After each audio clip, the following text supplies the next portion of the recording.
అన్ని రాష్ట్రాలలో ఈ డిమాండ్ చేస్తే దేశం మొత్తంలో అమలు చేయాల్సి వస్తుంది.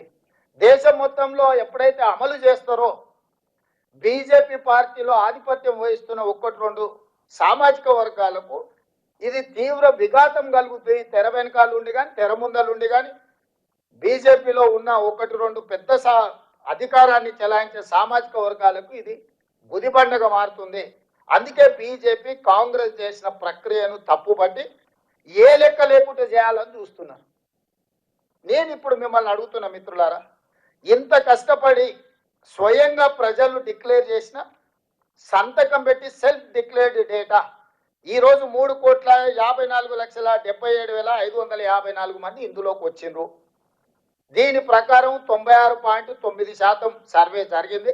ఇంకా 3.1% సర్వే పరిధిలోకి రాలేదు.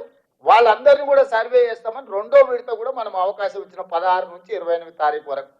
గతంలో మనం ఇల్లు తిరిగినాం. ఇవాళ అపార్ట్మెంట్స్ ఉంటాయి సిటీలో, కొన్ని ప్రాంతాలలో మనకు అర్థం కూడా కాదు.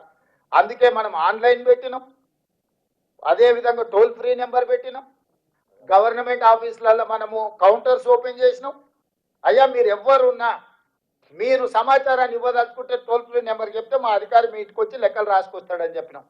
ఒకవేళ అట్లా కాదు, మీరు చదువుకున్న వాళ్ళు, సాఫ్ట్వేర్ ఇంజనీర్లు, డాక్టర్లు, లాయర్లు అయితే ఆన్లైన్లో మీరు ఎన్రోల్ చేయించండి, ఆన్లైన్ అవైలబిలిటీ ఇచ్చినాం.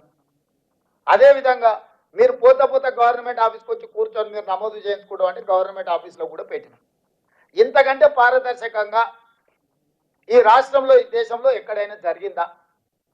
ఇంత పారదర్శకంగా మనం చేస్తున్నా చంద్రశేఖరరావు గారు, హరీష్ రావు గారు, తారక రామారావు గారు ఇప్పటి వరకు నమోదు చేయించుకోలే. ఎందుకు వీళ్ళు నమోదు చేయించుకుంటలేరు? ఏంది కారణం? వాళ్ళందరూ నమోదు చేయించుకుంటే మీ లెక్క తెలుస్తుంది, వాళ్ళ లెక్క తెలుస్తుంది.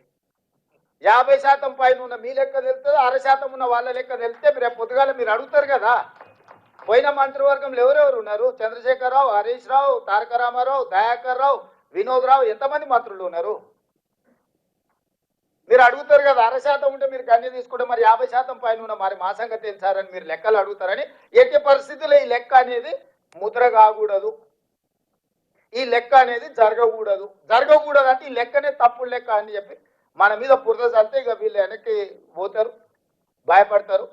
మనోళ్ళు కూడా ఏ లెక్క లేని దగ్గర ఏదో ఒక లెక్క పెట్టుకొని మాది అంతుండే ఇప్పుడు ఇంత తగ్గిందని. అయ్యా నేను ఈరోజు చెప్తున్నా, మన మిత్రులు వినయ్ కుమార్ గారు ఒక మాట చెప్పారు. వీలైతే గతంలో లెక్కలు ఏవైతున్నాయో అఫీషియల్గా మీరు ఒకసారి లిస్ట్ చేయాలి. గతంలో చంద్రశేఖరరావు ఇచ్చిన లెక్క ప్రకారం 51% బీసీలు, 21 మీరు నోట్ చేసుకోండి అందరు, 51% బీసీలు చంద్రశేఖరరావు ఇచ్చిన లెక్క, 21% ఓసీలు, 18% ఎస్సీలు, 10% ఎస్టీలు, 51, 21, 72, 18 ఎస్సీలు, 90, 10 ఎస్టీలు, 100%. 4 కేటగిరీల కింద చంద్రశేఖరరావు గారు ఇచ్చిన లెక్క. చంద్రశేఖరరావు గారు ఇచ్చిన లెక్క ప్రకారం వాళ్ళు హిందూ ప్రాక్టీసింగ్ బీసీలా, ముస్లిం ప్రాక్టీసింగ్ బీసీలా, ఎవరు అనేది పక్కన పెడితే ఆయన ఇచ్చిన మొత్తం లెక్క 51%. ఇవాళ మనం ఇచ్చిన లెక్క నేను చెప్పదలుచుకున్నా. ఏది?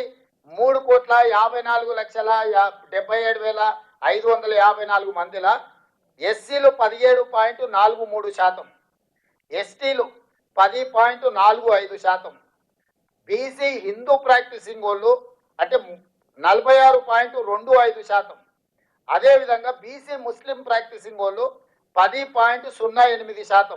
ఈ రెండు కలిపితే మనకు 56.33%.